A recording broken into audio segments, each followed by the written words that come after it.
Imagine walking into a crowded bar on a Friday night. Music is playing, people are laughing, and friends are celebrating the start of spring break. For most people, it's a completely ordinary night, one they'll barely remember a few weeks later. But for one young medical student, that night would become the beginning of a mystery that remains unsolved nearly 20 years later. His name was Brian Shaffer. He was 27 years old and had plans for the future. He was studying medicine, had a girlfriend, a family, friends, and a vacation scheduled just days away. Yet sometime during the early morning hours of April 1st, 2006, Brian disappeared. No confirmed sightings, no known financial activity, no answers, just questions. Questions that investigators have been trying to answer for nearly 2 decades. Questions that continue to generate debate among detectives, journalists, and true crime researchers. What happened after Brian's final confirmed sighting? Did he leave voluntarily? Was he the victim of foul play? Was there an accident? Or is the truth something no one has considered? Tonight we're examining one of the most puzzling missing persons cases in modern American history, the disappearance of Brian Shaffer. Welcome to Post Mortem.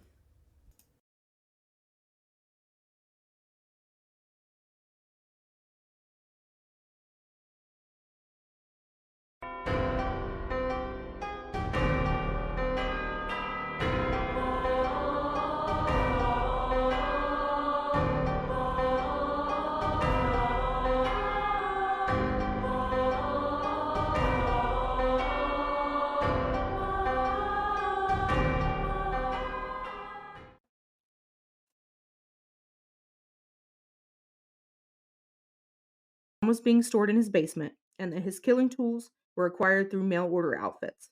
In 1991, the search warrant executed by VPD revealed Allen had, in his basement, handwritten diagrams for bombs comprised of ammonium nitrate, fertilizer, and gravel.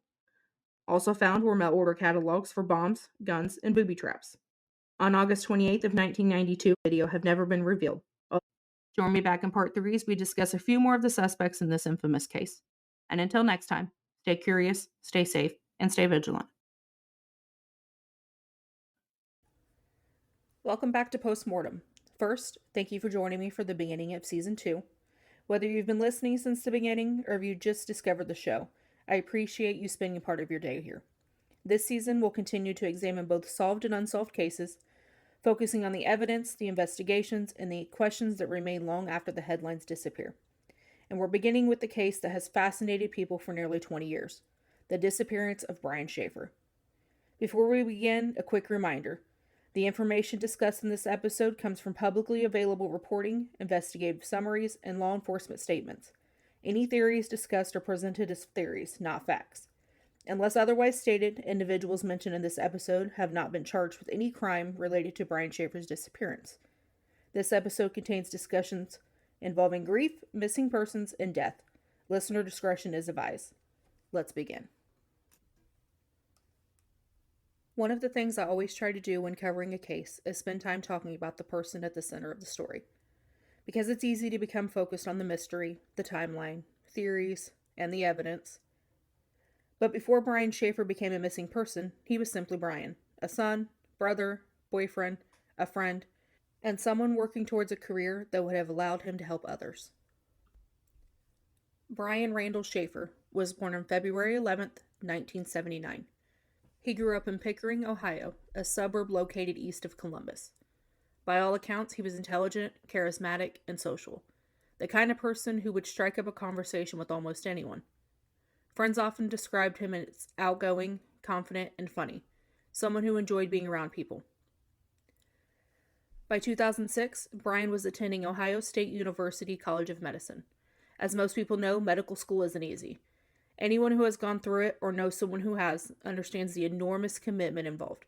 The workload is demanding, the hours are long, and the pressure can be intense. Yet Brian was progressing through. At 27 years old, he appeared to be building a promising future. Looking back now, that's one of the details many people continue to focus on. Because when investigators examine missing persons cases, they often ask a simple question. What did this person's future look like? Were they making plans? Were they preparing for something? Did they appear engaged in life? And in Brian's case, many of those answered questions were yes. But there was another side to the story, one that often gets overlooked. Because in the weeks leading up to his disappearance, Brian experienced a devastating loss. Just weeks before Brian disappeared, his mother, Renee Shaffer, passed away after battling cancer. Anyone who has lost a parent understands how life-changing that experience can be. Grief doesn't follow a schedule. It doesn't move in a straight line, and it affects everyone differently. But for Brian, the loss came during an already demanding part of life. He was balancing medical school, relationships, future plans, and now the death of his mother. Family members later indicated that Brian was struggling with the loss, which would be completely understandable. At this point, it's important to avoid assumptions, because over the years, some people have pointed to Brian's grief as evidence supporting various theories, but grief alone doesn't explain a disappearance. Millions of people endure devastating losses without vanishing. Still, investigators would naturally consider it as part of the overall picture. When someone disappears unexpectedly, detectives look at everything: major life events, financial pressures, relationship issues, career concerns, health problems, anything that might provide context. The death of Brian's mother was one of the most significant events in his life at that time. Whether it had any connection to what happened to him remains unknown, but it would become part of this conversation surrounding the case, and the conversation continues today. One reason many people struggle with the idea that Brian intentionally disappeared is that he seemed to have plans. Not vague plans, specific plans. He was dating Alexis Wagner, and according to the reports at the time, the two were preparing to leave for a vacation in Miami. The trip was only days away.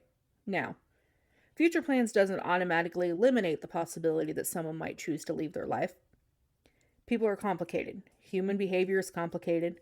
But investigators often pay close attention to future commitments, vacations, job interviews, family events, school obligations. These things can provide clues about a person's mindset, and in Brian's case, there didn't appear to be obvious signs that he intended to abandon those plans.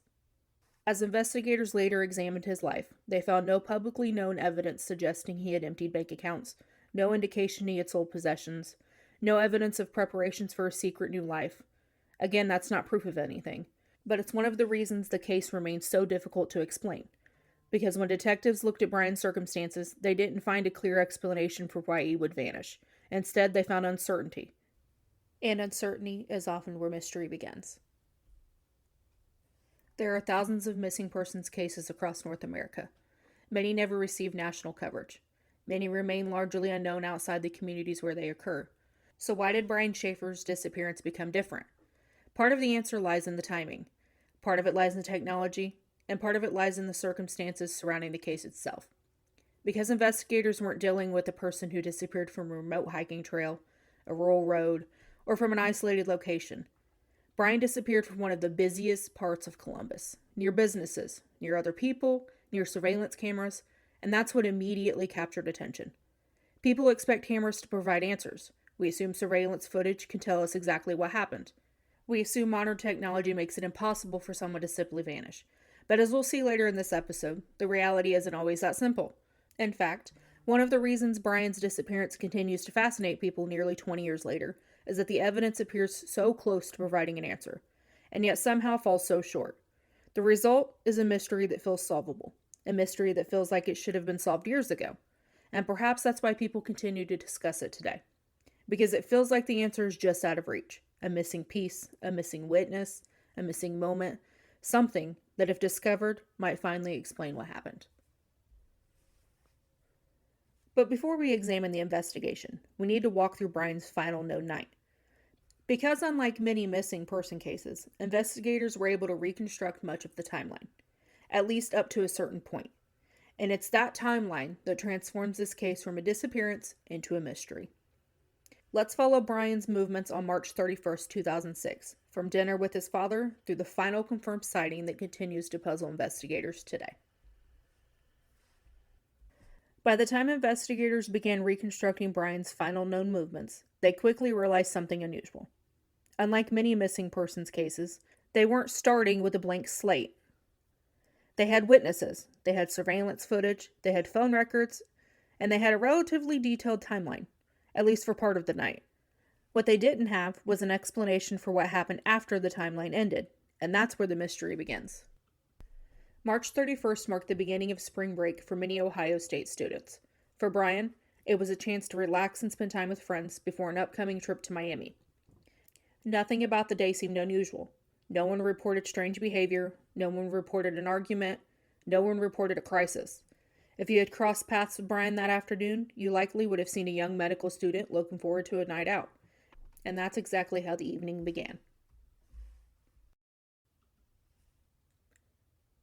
One of the last confirmed people to see Brian before he met up with friends was his father, Randy Shaffer. The two shared dinner earlier that evening. When I first learned about this detail, it stayed with me for a reason that was nothing to do with the investigation. It's a reminder of how ordinary this night seemed, a father and son having dinner. It's something countless families do every day. Neither of them could have known that this would become their final known interaction. There was no indication that anything was wrong, no public reports of an argument, no suggestions that Brian was upset, no indication that Randy left the dinner concerned about his son. Instead, it appeared to be a normal evening, the kind of evening that becomes extraordinary only in hindsight. And unfortunately, hindsight is something that Case has plenty of. After dinner, Brian met with his friend Clint Florence. The pair planned to celebrate the start of spring break. As the evening progressed, they spent time visiting bars around Columbus. Eventually, they were joined by another friend, Meredith Reed. Together, the group continued socializing throughout the night. Now, one thing that's worth mentioning here is alcohol. Reports indicate Brian had been drinking during the evening, and that's not unusual. Many people were out celebrating spring break, but it is something investigators had to consider. Alcohol can affect judgment, it can affect memory, and it can increase vulnerability. And because investigators never determined what happened after Brian's final confirmed sighting, they had to evaluate whether alcohol may have played any role in the events that followed.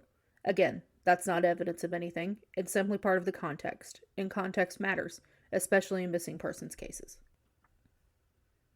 At some point during the night, the group arrived at the Ugly Tuna Saloon. For listeners unfamiliar with the case, the name has become almost as famous as the disappearance itself. The bar was located within the South Campus Gateway complex in Columbus, and understanding that location is important, because the layout of the building would later become one of the most heavily discussed aspects of the investigation. Unlike a standalone bar with a single front entrance, the Ugly Tuna occupied space within a larger commercial structure. Most patrons accessed it by taking an escalator to an upper-level entrance area. This detail might not seem important now, but keep it in mind, because later, when investigators reviewed surveillance footage, the design of the building would have become a critical factor. At the time, though, it was simply another stop during a night out. Brian entered the area with his friends, nothing appeared unusual, and no witnesses reported anything alarming. No one believed they were witnessing the beginning of a missing persons case. One of the frustrating realities of this case is that we don't have a minute-by-minute account of everything Brian did inside that bar. And honestly, that's not unusual. Most people don't document every conversation they've had during the night out. What investigators were able to establish is that Brian remained at the Ugly Tuna for several hours. Friends recalled spending time with him, witnesses placed him there, and surveillance footage helped establish portions of the timeline. For much of the evening, there appears to be nothing remarkable about his behavior. That's one reason this case continues to generate so much debate. Many disappearances are preceded by warning signs, a crisis, a conflict, a sudden change in behavior, something that investigators can point to and say, hey, that may be important. But in Brian's case, there doesn't appear to be any obvious moment like that, at least not one that investigators have publicly identified. As the night approached its end, surveillance cameras captured what would become one of the most analyzed moments in the entire case. Around 1:55 a.m., Brian was seen outside the bar speaking with two women. If you've ever watched the footage, the interaction appears ordinary. There's no visible argument, no distress, no indication that anything unusual is about to happen, just a conversation. The women were later identified and interviewed by investigators. Public reporting indicates they cooperated with law enforcement and were not considered suspects. That's important to mention because online discussions sometimes focus heavily on this interaction. But based on available information, investigators did not appear to believe these women were connected to Brian's disappearance. The significance of the footage lies elsewhere. Not in who Brian was speaking with, but in what happens afterwards. Or perhaps, more accurately, what doesn't happen afterward. Because after this conversation, Brian is seen moving back towards the entrance area, and this is where the confirmed timeline ends. Not the suspected timeline, not the estimated timeline, the confirmed timeline. The last moment investigators can place Brian Shaffer with certainty. Think about that for a second. A 27-year-old medical student is standing in a crowded entertainment district. People are everywhere. Businesses are open, security cameras are operating, and yet, this becomes the final confirmed sighting. That's one of the reasons this case has remained so compelling. The disappearance doesn't occur in isolation. It occurs in a place where answers should exist, and somehow they don't. Eventually, the Ugly Tuna Saloona closed for the night. Patrons began leaving, the crowd dispersed, people headed home, others moved on to after parties and late night restaurants. It was the normal end to a busy Friday night. But as Clint and Meredith prepared to leave, they couldn't find Brian. Initially, that wasn't necessarily cause for alarm. Anyone who spends time in a crowded bar district knows how easily friends can become separated. It happens all the time. A person leaves early, the other heads to a different location, someone forgets to tell the group they're leaving, and in the moment, it probably seemed entirely possible that Brian had simply gone home. And honestly, that's likely what people would have assumed. But over the next several hours, the assumption would begin to unravel. Calls to Brian went unanswered, time passed, and concern slowly began to grow. Again, by itself, this isn't necessarily unusual. People sleep through calls, phones die, late nights lead to late mornings, but then came a much more troubling development. Brian failed to show up for his planned trip to Miami. For those closest to him, this was a major red flag. This wasn't someone missing a casual get-together. This was a planned vacation, one he had reportedly been looking forward to, one that required preparation, one that involved other people expecting him to arrive, and he simply never appeared. At that point, concern transformed into something much more serious, because now family and friends weren't asking where Brian had gone after the bar. They were asking whether something had happened to him, and as investigators would soon discover, answering the question would be far more difficult than anyone expected. At first, detectives likely believed the surveillance footage would provide answers. After all, they knew where Brian had spent the evening, they knew when he was last seen, and they had cameras covering portions of the area. It seemed reasonable to assume the footage would reveal what happened next. Instead, it would create one of the most puzzling mysteries in modern true crime. When investigators reviewed the footage, they found something they never expected. A man is entering the area. A man is spending time with his friends. A man was seen shortly before closing, and then nothing. So let's take a look at the investigation itself. When Brian was officially reported missing, investigators weren't starting with nothing. In many missing person cases, detectives spend the first several days simply trying to answer basic questions. Where was the person last seen? Who were they with? What were they doing? What was their state of mind? But in Brian's case, investigators already had all of those answers. Or at least that's what they thought. They knew where Brian had spent the evening. They knew who he had been with. They knew roughly where he had been seen last. And perhaps most importantly, they knew surveillance footage existed. From an investigative standpoint, that sounds promising, because cameras don't forget, they don't misremember details, they don't change their stories. Or at least that's what most people assume.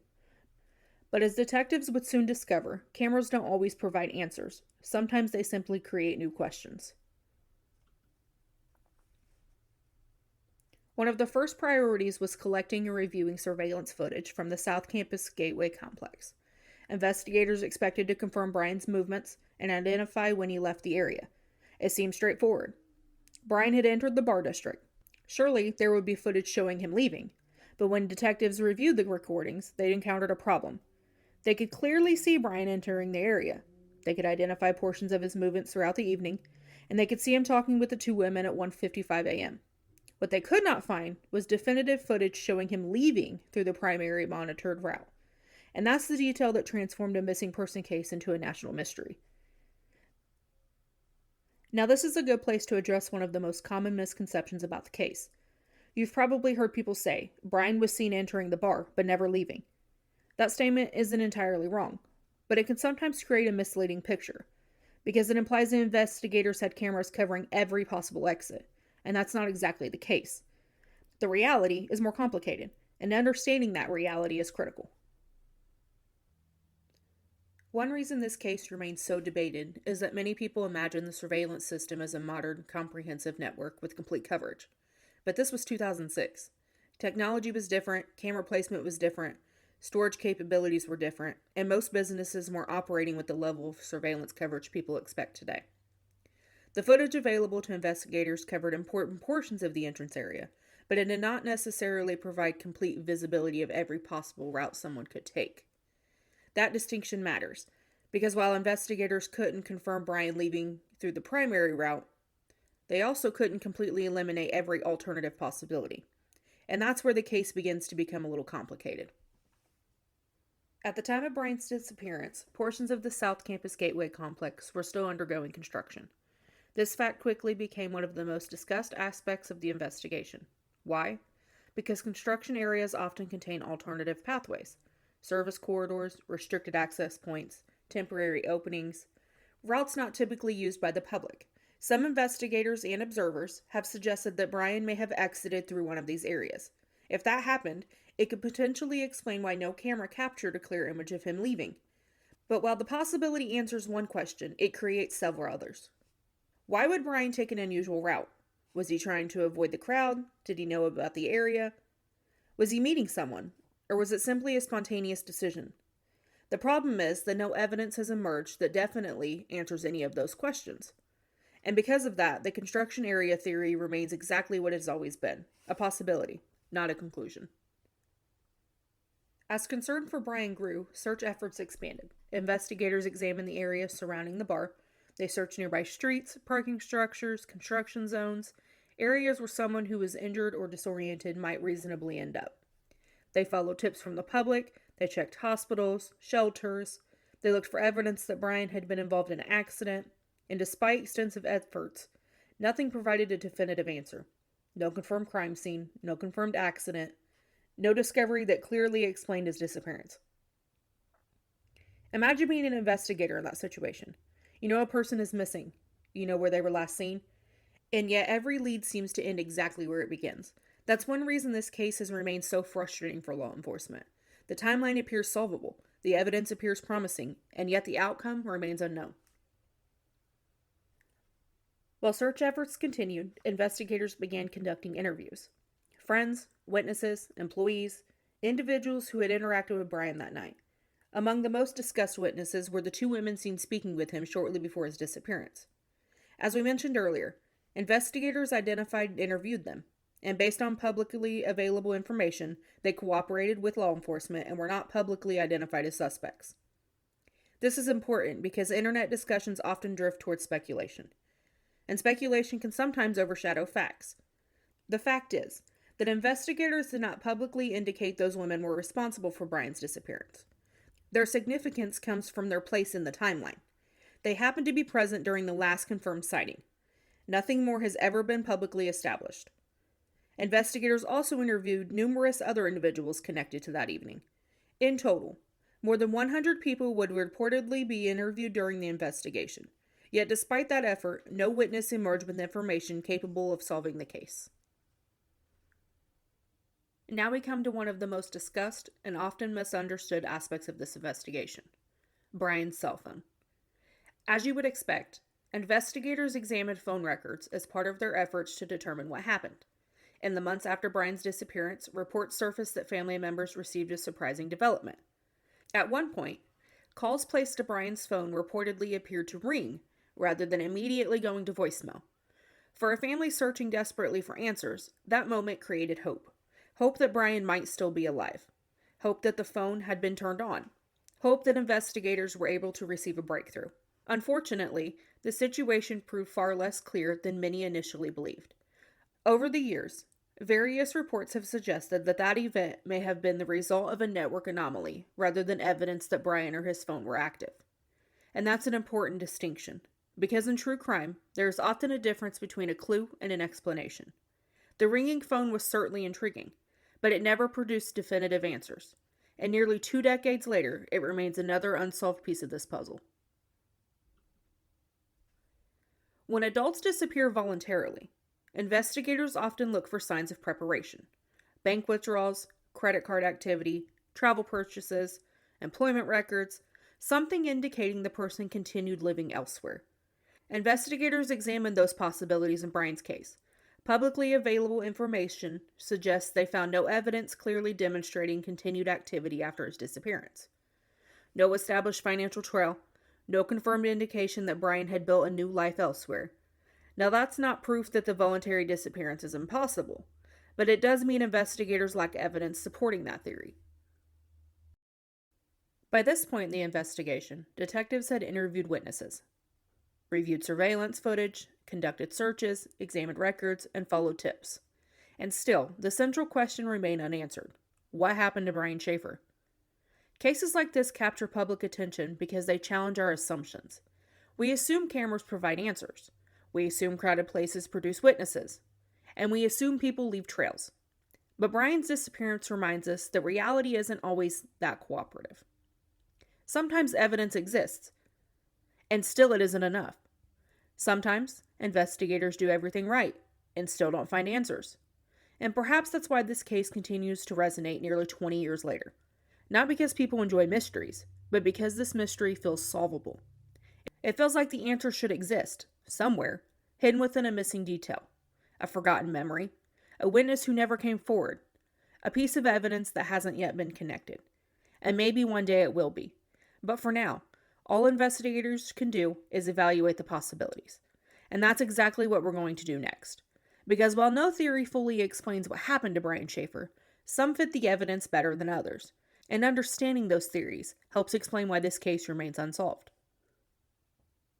So, in this final chapter of today's episode, we're going to examine the major theories surrounding Brian's disappearance. Not as internet rumors, and not as speculation, but through the lens of the evidence. What supports each theory, what challenges it, and what questions remain unanswered. Because in a case like this, certainty is easy. Evidence is much harder. At this point, we've reached the part of the case where facts become less certain. The timeline ends, the evidence becomes thinner, and investigators are left trying to explain something they can't fully reconstruct. This is where theories enter the conversation. And it's also where it's important to be careful, because theories can help us understand possibilities, but they are not evidence. The goal isn't to decide what we want to believe. The goal is to evaluate what the available information supports. So let's look at the major theories surrounding Brian's disappearance. Not as internet speculation and not as rumors, but as investigators might approach them, one piece at a time. Let's focus on the accident theory. For many investigators, an accident is often one of the first possibilities considered in a missing adult case. Not because it's the most dramatic explanation, but because it's often the most common. Brian had been drinking. It was late. He was in a busy entertainment district. And if he left the bar area through a route that wasn't fully documented, it's possible he encountered some kind of accident afterward. Perhaps he became disoriented. Perhaps he entered an area that wasn't safe. Something happened that no one witnessed. At first glance, this explanation has some strengths. It doesn't require a conspiracy. It doesn't require someone planning a disappearance. It doesn't require another person becoming involved. Sometimes tragedies happen unexpectedly. The challenge is what investigators didn't find. No accident scene, no personal belongings, no evidence clearly indicating where such an accident might have occurred. The area was searched extensively. And while searches are never perfect, many people struggle with the idea that an accidental death could leave so little behind. That doesn't make the theory impossible, but it does make it difficult to prove. And in this case, proof is exactly what's missing. Our next theory is foul play. If you spend time reading discussions about Brian's disappearance, you'll quickly discover that many people believe foul play is the most likely explanation. And there are reasons why. For starters, there has never been verified activity that clearly demonstrates Brian survived beyond that night. No confirmed sightings, no established financial trail, no verified communications, and no evidence that he boarded a bus, caught a flight, or started over somewhere else. When viewing through the lens, foul play begins to feel plausible.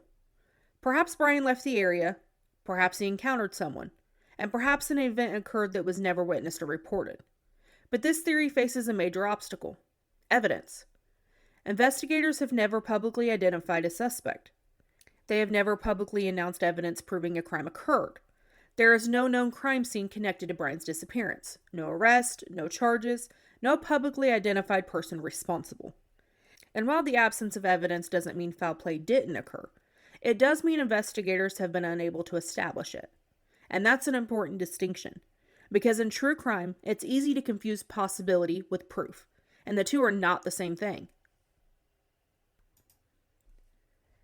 For our final theory, we're going to look at voluntary disappearance. This theory tends to divide people more than any other. Some dismiss it immediately. Others believe it's entirely possible. And the truth is that both reactions are understandable. Supporters of this theory often point to the death of Brian's mother, the pressures of medical school, the emotional weight of grief, that possibility that he may have wanted a fresh start.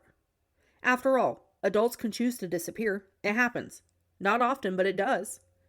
The problem is, the voluntary disappearances usually leave traces, preparations, financial activity, travel records, communication, something. But in Brian's case, investigators did not publicly identify evidence suggesting he prepared for a new life. No known withdrawals, no established destination, no document plan. And perhaps, most importantly, no confirmed contact with those closest to him. That last point matters, because if Brian intentionally disappeared, he successfully remained hidden for nearly 20 years. Not impossible, but certainly unusual. And that's why many investigators remain cautious about embracing the theory. Possible? Yes. Supported by strong evidence? No. Now, there is one final possibility that often gets overlooked. The possibility that the answer doesn't fit neatly into an existing theory. Human beings naturally seek explanations. We like categories. We like conclusions. We like stories with clear endings. But reality doesn't always cooperate. It's entirely possible that something occurred that investigators never uncovered. A chance encounter. An unexpected decision. A circumstance no one documented. A factor no one considered. One of the challenges in any long-term unsolved case is recognizing how much information may be missing. Not hidden, not covered up, simply missing. And when crucial information is missing, even experienced investigators can struggle to see the full picture. And this may be exactly what happened here. It's been 20 years since Brian Shaffer disappeared. For some people, that's difficult to comprehend. There are college students today who weren't even born when this case began. Yet somehow, people continue to talk about it. Why? Partly because it's a mystery. But I don't think that's the whole reason. I think people continue returning to this case because it's a challenging assumption. We assume cameras capture everything. We assume crowded places generate witnesses. We assume technology leaves a trail. Brian's disappearance reminds us that certainty is often an illusion, even with cameras, even with records, even with investigators working tirelessly to find answers. Some questions remain unanswered, and that's uncomfortable, but it's also reality. Over the years, investigators have continued receiving tips. Age-progressed images have been released. The case has been featured in documentaries, articles, podcasts, and online discussions. And despite all that attention, the mystery remains. For Brian's family, this isn't simply an unsolved case. It's a missing son, a missing loved one, a missing piece of their lives. And that's something worth remembering whenever we discuss true crime. Behind every timeline is a real person, and behind every theory is a family still searching for answers. And behind every unsolved case is a question that never fully goes away. What happened? As I worked through the research for this episode, one thing became clear. The Brian Shaffer case is unusual, not because there are no theories. It's unusual because none of the theories fully explain the evidence. Each one answers some questions. Each one creates others. And perhaps that's why the case continues to fascinate investigators nearly 2 decades later. Some mysteries feel impossible. This isn't one of them. This feels solvable. It feels like the answer exists somewhere in a missing detail, a forgotten observation, a witness who never realized what they saw, or a piece of evidence that has yet to be connected. Maybe someday the answer will emerge. Maybe it won't. But until it does, Brian Shaffer remains one of the most perplexing missing persons cases in modern American history. Before we wrap things up, a quick thank you to everyone supporting Post Mortem on Patreon. This week's bonus episode is titled The Missing Minutes. In that episode, we'll take a deeper look at the surveillance footage, the construction area theory, the cell phone mystery, common misconceptions about the case, and why investigators remain divided on possible explanations. Patreon members will also have access to this week's timeline sheet, case summary, source list, and discussion poll. If you'd like to support the show and gain access to bonus content, our link is patreon.com/postmortemthepodcast, and you'll also find the link in the show notes. Thank you for listening to this episode of Post Mortem. If you enjoyed today's episode, consider following the show and leaving a rating or review wherever you listen to podcasts. It genuinely helps more people discover the show and supports future episodes. All sources used in today's episode can be found in the show notes. If you have information related to Brian Shaffer's disappearance, please contact the appropriate law enforcement agency. Do not attempt to contact witnesses, family members, or individuals connected to the case yourself. Thank you for spending part of your day with me, and thank you for joining me for the Season 2 premiere of Post Mortem. And until next time, stay curious, stay safe, and stay vigilant.